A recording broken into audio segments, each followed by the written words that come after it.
Welcome, Sojourners. You have found yourself a cozy place here at Sojourners Awake.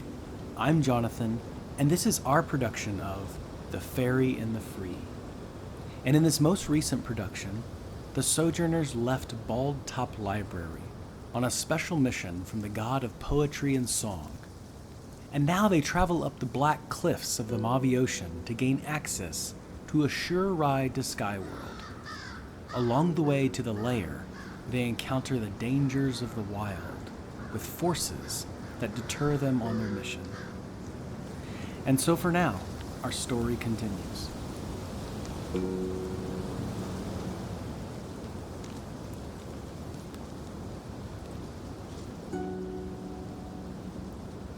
With Bald Top now appearing as a long candle along the coast, your sights are now directed towards the black cliffs that ride the edge of Titherna's land. The peak of the ridge reminds you of this destination that Millil gave you for Catric's lair, and only a sturdy climb up the hills and the cliffs lay between you and its entrance. As you progress forward in single file, the lanes in the cliff become steeper and narrower. You can start to feel the wind pick up around your cloaks, looking down 50, 100, 200 feet on the cliffside. Every once in a while, a small outcropping of trees appears to grow from within the very rock of the cliffside, as they stand as nature's guardians watching over the goats, the puffins, the gulls. To what do your eyes pay attention to, and to what do you notice as you climb this steep bank? Absolutely the puffins. I'm sorry. They float along. They have their small little nests, and the babies are clucking away. The mothers and the mates fly, and they have collected on the side of the cliffs. You are within arm's reach of a flock of them. They appear not to be bothered by any of your presences. I've never seen birds like this before, and I am just full of wonder. And let me see what spells I took. Darn, I do not have Speak with Animals. Okay. You don't have to voice a puffin today. Oh, But I am just gonna kind of kneel down and put my hands out and just start trying to mimic the little cheepy sounds that I hear from the birds. Just like, come here, come here, and try to see if one will come to me. Coaxing one, make an animal handling check, as you are a stranger in these parts. That's a 19. It's very fine. The mother intercepts one of the baby puffins, the younger ones, and slowly cocks her head towards you, inquisitively watching you up and down.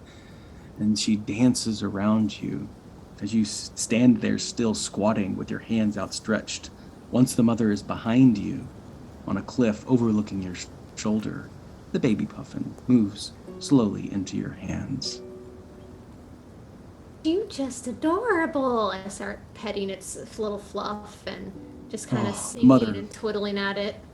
The mother frets a little bit. She puffs up her feathers, questioning if you're handling her child properly. Oh, no, Mama, it's okay. And I'll turn to the mother and put my hand out to her. And try to, if she'll let me stroke her belly. Mm-hmm. The mother steps between you and the baby and puffs out her feathers. You run your hands through its gentle white skin. Notice how warm its coat is, how its fat protects it from the icy blasts of winter. Its eyes suddenly go white and wide. It squawks, looks left and right. The baby, unable to fly at this point, begins huffing around, and the mother instinctively hops away to the nearby cliffside, beckoning, calling for the child to come closer. I'll just kind of put the baby down and let it go. A little confused as to what happened. Thought we were having a moment. Samoon, the puffins begin to move and flap all around, taking hide away, taking security within the crags of the rocks. Bertie, you notice a goat minding its own business, unfazed by whatever may come next, for it is securely nestled onto a place along the side of the vertical climb of the cliffside that no predator or creature could ever reach, save it could fly. The puffins hunker down. What's going on? Start looking around to see what's causing the puffins to be so frightened. I was gonna say being back out in like a natural environment, seeing the puffins get low. Guys, I think we should get down too. And just like, I'm gonna kind of kneel down. These animals are wild and they know that something is happening. You're all 5 foot, 5 to 10 feet away from a plateau that begins to rise. Bertie, you hear Samoon and you see him crouching down, still along the bankside. Triyina, paying attention to the puffins. As you crouch down safely along the cliffside, you hear over the plateau a bellow and a holler, a mother and a child agonizing for help. They bleat, they call out, and then you hear a deep guttural snarl echo on top of the plateau, and then a lone howl of a wolf gathering the predators to their prey. A mother and a child of what species? It sounds a lot like a deer, Okay. a caribou. Okay. Trina's actually gonna hunker even further down, like, oh, make the sound stop. No more wolves. In response to your plea and your prayer, the winds begin to pick up, as if to say, it will be over soon. Hold tight to the cliffside, and don't get blown away. Samoon, you're crouched down with the puffins, taking a defensive stance, a secure stance. You hear the sounds of the wolves above. Seems as though we have come into a time of feeding, so we should just be very careful. Fortunately, it seems that we are downwind of their scent, so we should be fine not to be noticed by them so long as we don't make any sudden movements or cause the ground to shift. And Bertie, Hey, you don't want to try to rescue the deer? Or whatever the creature it's got? Generally, I would say yes, but being that we are in the wild, it seems that this is more of a natural course, as opposed to like somebody murdering somebody. Okay. the wolves sing their song. They chant one to another, congratulating each other on such a find. Mother and child begin to echo comforting words as they settle down to become feast for the predators. The winds begin to pick up. In response to your prayers, in response to the howling of the wolves, the winds on the cliffside begin to rustle the puffins. They flap against the wind, going back into their crags, and you feel your boots, your clothes begin to pick up heavily. The wind hits you on the cliffside. Please make a strength saving throw. Do not fail. There's a rule about not making people roll for things you don't want them to fail, right? 23. You know I have a -2 to strength, right? Does Samoon know that, though? You got it, That is didn't a you? natural 20. Okay. -2, so 18. Still. Bertie, 17. The wind begins to pick up. It is cold and biting, but you have found safe and secure holding spots, grabbing those trees spoken of earlier, or hanging on to the rocks, or just simply lying flat on the ground. The wind is threatening to toss you off the cliffside, 200 feet below to the rocky crags. Still yet, the pathway leads up the hills, up into the mountains, into the peak of Ketrick. How do each of you withstand this wind? Samoon is low and braced, but part of him, like, he's reaching out his arm toward the direction the wind is coming from, and he's just feeling its presence as it, like, comes at him. Triyina has wedged herself down between two crags, and she's curled up as small as she can and is just really bracing herself so that the wind is coming at her, but it's pushing her against this rock. It's very cold and horrible, but it is efficient. Bertie is crouched. Well, she's crouched down and just sort of hugging a rock. You stay your ground. Please make another strength saving throw. The wind begins to pick up. The wolves begin to howl. 24. 18 minus 2 is 16. 16 is okay. 24. 16. 16 is still okay. Make an animal handling check for me, each of you. Or you may also use a nature check. High number winner. Animal handling, that is 19. Well done. 11 for our nature. Okay. 7. All right, Samoon, you get the clue. You hear a voice beginning to speak. At first, it sounds like a wolf grunting and groaning. And then it starts to sound clearer and clearer, as if the words are melding, or as if the grunts are melding into words. You hear, "Blood soaks beneath the snow. All is told until it grows. The smile of a reel upon our faces, and winter's breath, her holy graces." It becomes clear to you now that you are not listening to a wolf, but to common speech, though it is dark, demonic, unholy. "Come, my sisters, let us sing to the tune of blood upon the ground." The bleeding continues. The winds begin to pick up as if in adulation and excitement. The puffins shivering in their crags. The mountain goat now wide, his eyes looking left and right, hunkering down, trying to emulate the halfling's stance, to keep all attention away from itself in this unholy hour. As if in response to these words that are spoken, a cloud moves in front of the sun, blocking out its light for a second. And you yourself become a shadow on the cliffside wall. Samoon. Did you guys hear that?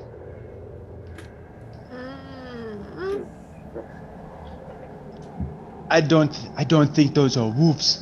I think this is actually something more that's happening here than just nature's course. Bertie, I think you're right. I think we should save these animals that we think are animals. The wolves, they speak in common tongue. I can understand them. You cannot hear them?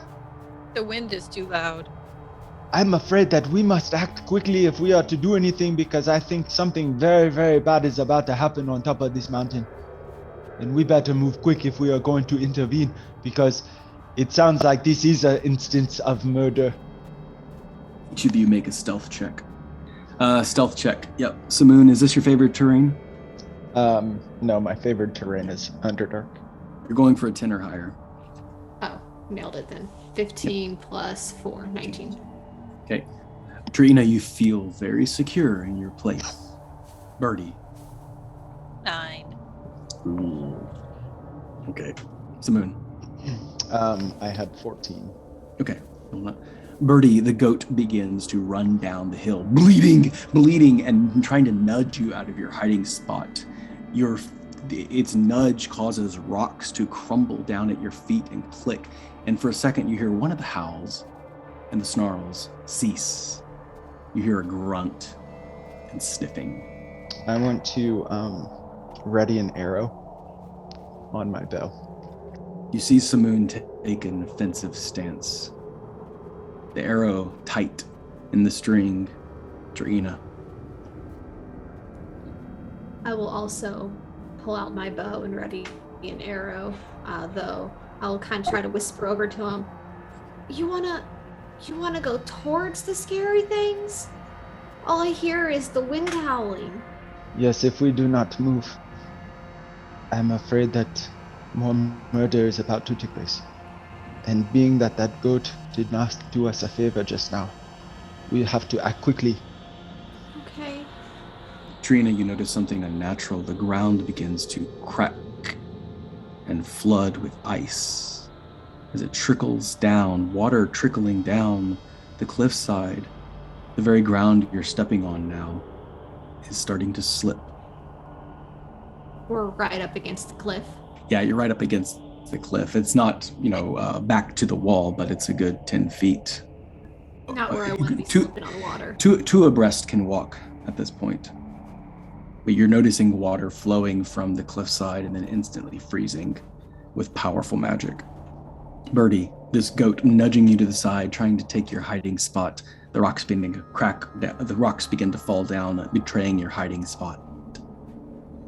How do you proceed? Just try to get up to higher ground, see if I can climb up to where that plateau is, and just see what's up there. Well, indeed you do. You rush towards, you start to slip and slide. You move through Samoon under his feet, under his legs, and you come up onto the plateau. Bertie, you see before you a strong plateau that overlooks the cliffs of the Mobby Ocean, for you have come across on the other side of the cliffs. Still within view, you can see Catric's lair, but now before you stand 4 winter wolves, and the 5th one is standing on her hind legs. She's got her arms stretched out forward. She has a staff. The wolf's head turns to look at you and sniffs. Below them, in a sacrificial fashion, lay a caribou mother and her caribou pup. They lie injured. The wolves begin to press in around them greedily, and your presence now distracts the ritual. And now you can hear the voice of the bipedal wolf saying to you, "Release the winter's breath. Stay back. This ritual is none of your concern, child of Yandala. Back away." Bertie stands her ground. She doesn't back away. Samoon. I want to come up behind Bertie, but in such a way as not to be seen that I'm behind Bertie. But I kind of want to. Is there a possibility of flanking to the right side? To There is, indeed. Eyes view. Yes, indeed. You want to flank to the right side with the intention of what? I want to first assess the situation. Okay. So I see the 5 wolves and the one standing on its hind Indeed. legs. Indeed. Do I see the animal that was making the bleeding sound? Yep, it looks like the caribou mother is still bleeding. She looks over to her caribou pup as they've been caught in this ritualistic sacrifice to Ariel. Make a perception check. Yeah. You are assessing the situation. 7 and 4, so 11. 11. What you can guess at this point is that in this ritualistic sacrifice, as the wolves continue to howl, the wind continues to pick up. It becomes unnaturally strong this high in the cliffs, and below you, the Mobby Ocean waits 300 feet. Triyina. Once the water starts falling at my feet, I'm actually going to panic just a little bit and scramble out of the slippery way. I'm going to try to stay hidden, but I'm definitely more focused on getting away quickly than I am about keeping my presence hidden. And I want to try to get up towards. I see that Bertie has gone up over. Has Samoon gone up over? Sorry. Yes, Bertie went forward a little more boldly. Samoon has flanked along the side, using the shadows of the sun to hide his presence. Yeah, I'm gonna just try to, and I don't hear anything yet. Yeah, just the wind at this point until you clear over the plateau. Okay. Yeah, I'm gonna try to scramble up besides Bertie, but I'm going to be, like I said, a little bit panicked to not slip, but I do want to try to stay hidden because I am afraid. Which is more important to you, safety or? Safety. Safety, okay. Yeah. Go ahead and make a stealth check then. Because you are going to carefully go up, but it's going to risk you being exposed. Yes, but I'm more concerned about slipping than being exposed. That is a 14. 14? You find a wonderful, well-placed rock You can see Bertie on your left as your back is up against the rock, and you can peer from behind. You can peer between a small little divot in this rock, and you can see the 4 winter wolves.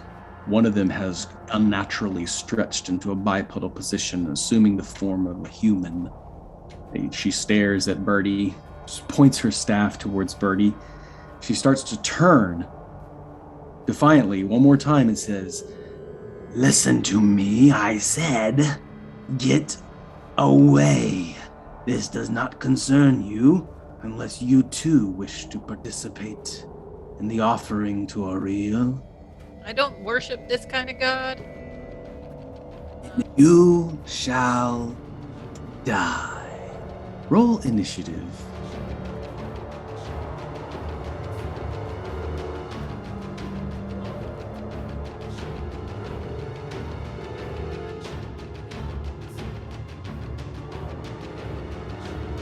I like having the alert feat.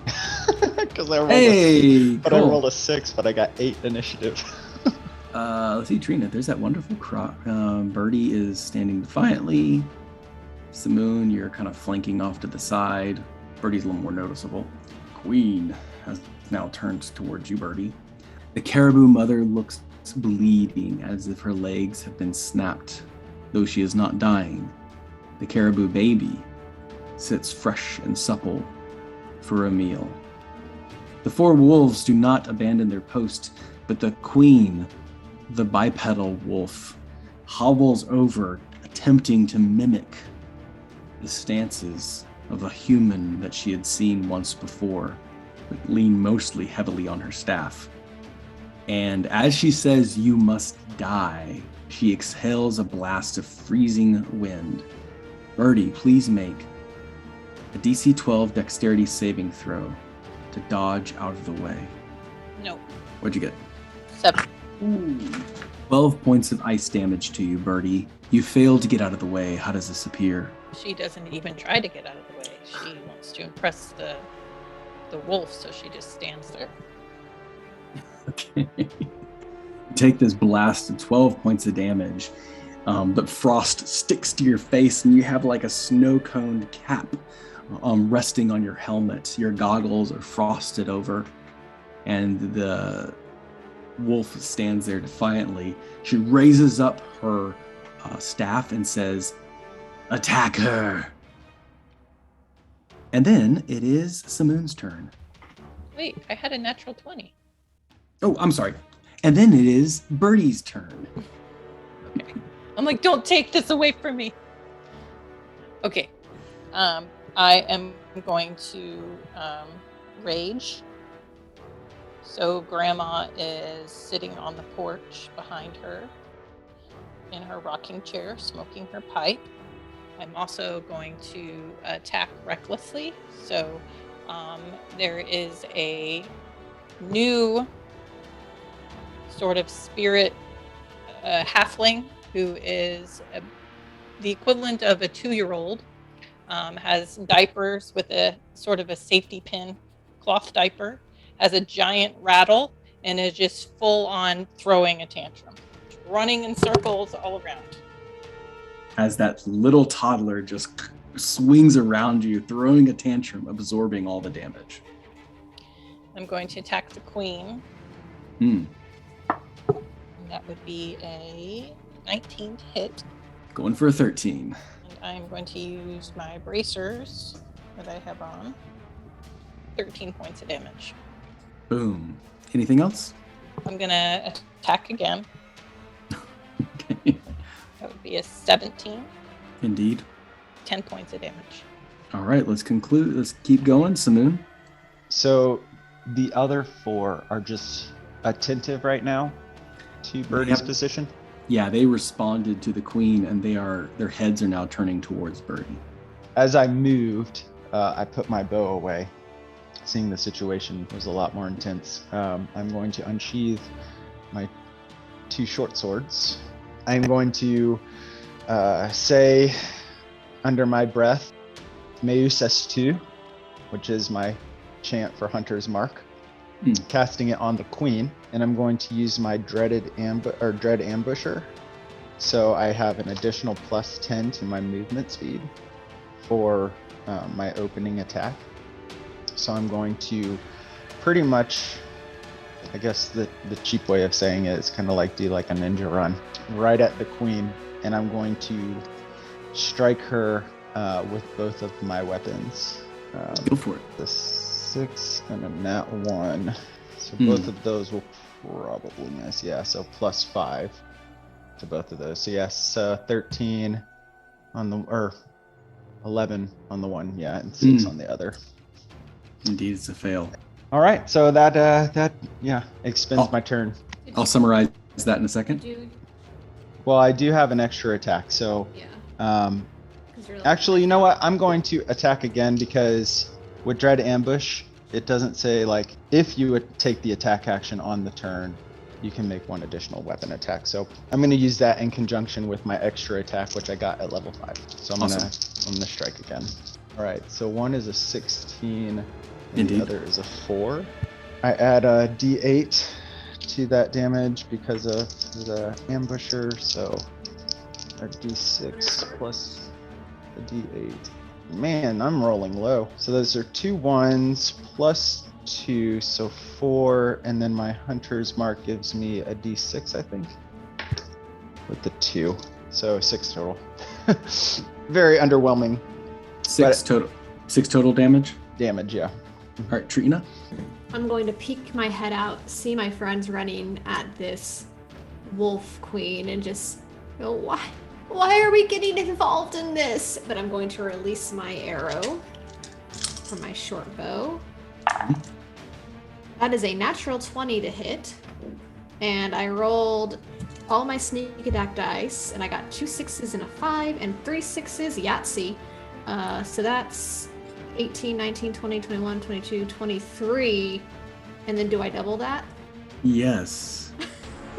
46. Yeah, do you want me to roll again, or do you want to just double it? I can send you a photo of my dice. Wow. Herbal's advice and just rolled everything at once. Wow.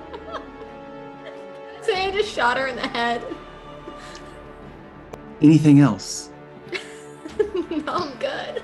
Before the wolves move into position, Bertie, you stand there, your feet sticking to the ground as the frost covers you, and your fists charged with electricity. With each punch striking the queen upon the face, you hear a peal of thunder.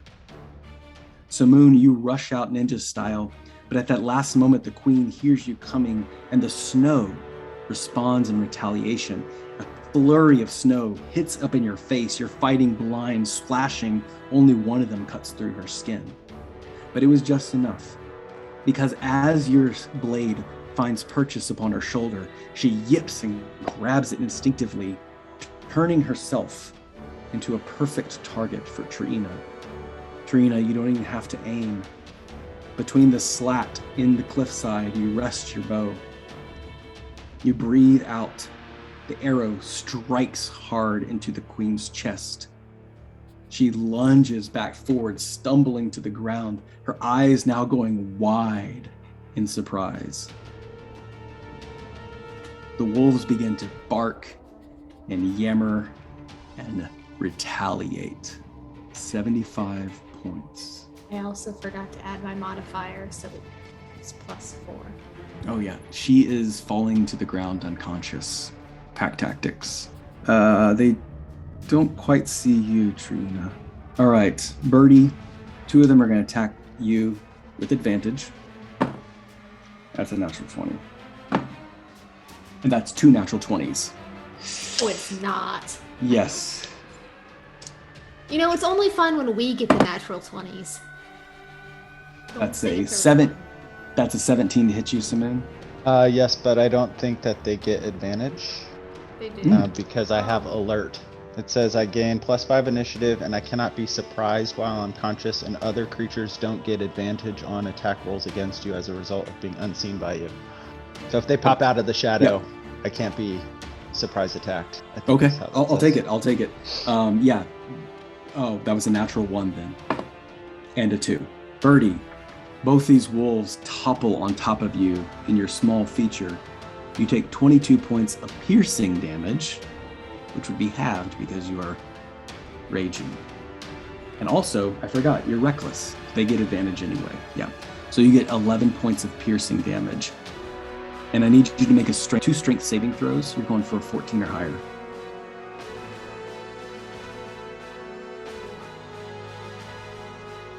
They're both failure. Failure. You are knocked prone to the ground. Both these wolves on top of you now, tearing into you. You only take 11 points of piercing damage, however, as this little toddler begins spinning around, absorbing most of the blows. At the bottom of the round, in retaliation, a strong wind begins to exhale you like a pest upon this ritual. The cliffside nearby welcomes you to your doom. Everyone make a strength saving throw. Bertie, you may make it with advantage because you are raging. I rolled a nat 20 plus 5. Oh, success. 6 minus 2. 6 minus 2. Triyina, the failure. Mm-hmm. Oh boy. 21. As a success.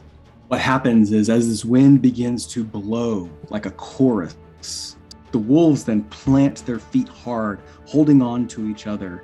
They, like statues of ice, begin to implant into the ground. The rest of you, the non-believers in this service, as it were, are starting to be blown towards the cliffside. Samoon, you skate a little bit, only 25 feet, but Triyina, you skate 50 feet.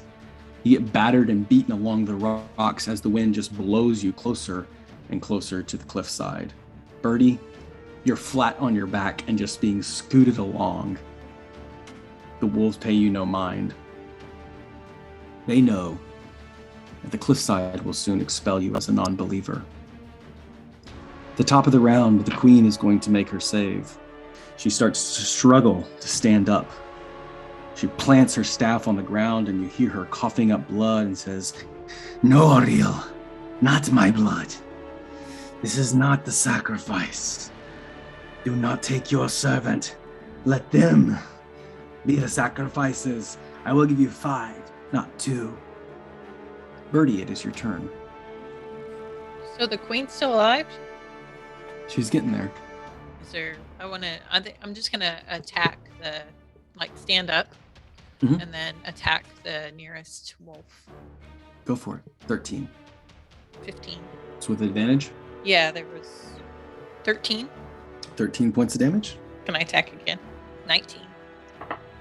12 points of damage. All right, go for it. Samoon. Is the queen still unconscious, or has she recovered? She is not recovered, but she's getting there. Theatrically, she is Gotcha. starting to try to come back to life, so as it were. But she's not out. She's not unconscious as it is. She's still speaking. Gotcha. So as far as Hunter's Mark goes, because technically she was knocked unconscious, does it transfer to another as a bonus action? It depends on where your actions are going towards. I would safely say that wherever your ire is directed, that's where your Hunter's Mark would go. It can leave if you want. Recognizing the wind as seemingly being on their side at the moment, I'm going to attack the wolf. So looking at the map, the one right in front of me, not the queen, but having, I guess, transferred my Hunter's Mark to it as Yes. a bonus action. And I'm going to strike it with both of my swords. Oof, that was so close. So a 9 plus a 5 That's a is hit. 14. That's a hit. And the second one is, 3 plus 5 is 8. So the first one will hit, so that's a d6 of a 6 with another 6, so 12 points. And then I'm going to use my extra attack. Can an extra attack be a spell, or does it have to be a melee? Melee. Melee, that's what I thought. Yep. Okay. Yep. That's It's when you take the attack action, you can attack twice. So my extra attack will be another sword swing, which is a 5 plus 5, so 10. Because it doesn't count as my offhand, right? Or do I get to swing my offhand again as a part of the extra attack? No, your offhand is a bonus action. All right, you stand your ground. Triyina, go ahead. I imagine I've been slid back against the gravel and the rock. My hands are all scraped up. Ooh, yeah. On my hands and knees, I'll look up and kind of shaky, grab that bow again, and just say to myself, I still don't know why we're involved in this. And I'm going to shoot at the other wolf that's in front of Bertie. The injured one or the... And since she's within 5 feet of it, I still get a sneak attack, right? Indeed. All right. I'll do the cocktail again. Not as good this time. Only a 10 to hit, so I will miss. Goes wide. And as my bonus action in my movement, I would like to try to get under cover and hide from their sight. Okay, make a stealth check. Actually, you can do hide as a bonus action, right? Yeah. Yeah, okay. They do have keen hearing and smell, so if you would make a stealth check, though. Sure. 13. They seem to be very preoccupied. You find yourself in a cozy place. Can you tell me where you're hiding? I moved myself a little bit down against the rocks there, and so I imagine there's a kind of a large boulder on top of another boulder, so there's still a window I can see through, but hopefully they can't see me and I'm ducking down. I will have to move to see them for my next attack. Gotcha. Okay. And then it is the wolf's turn. They respond going towards you, Samoon. Seem to perceive you as a threat. I will check that ruling, but for now they just get a straight roll. That's a 9 and a 15. That one will hit. 9 points of piercing damage. This wolf bites onto your wrist. And as that happens, this spectral toddler swings wide and just opens his chest up towards his mouth, and the wolf bites through this spectral creature that looks a lot like a young Bertie. And you only take half of that damage. So 5. That wolf's turn is done. Meanwhile, Bertie, the two wolves turn their attention to you. Its butt now facing Triyina. Its large bushy tail almost gracefully touching you. Bertie, they attack you. 17, 21. 24 points of damage.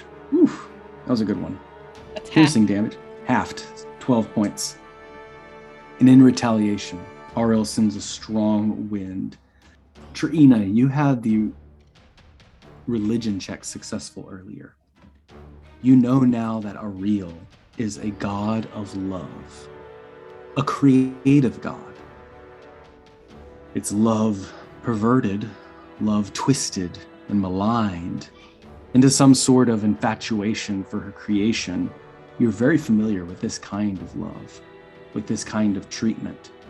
And as you nestle in the rock, you know that oftentimes these gods of love are indiscriminate in who their sacrifices are. As you see the queen's blood seep deep into the snow, you see puffs of steam rise as if Aurel herself was satisfied with this offering, with the little bit of blood trickling from the caribou, and then even some of Samoon's blood dripping into the ground. You know that it only takes a little bit more before the winds are abating. And the queen struggles to stand up, and she begins to. She's now on one knee, her eyes heavy. She's beginning to chant out, and she simply says, as you can hear her now, "No, not mine. I am your servant, not mine.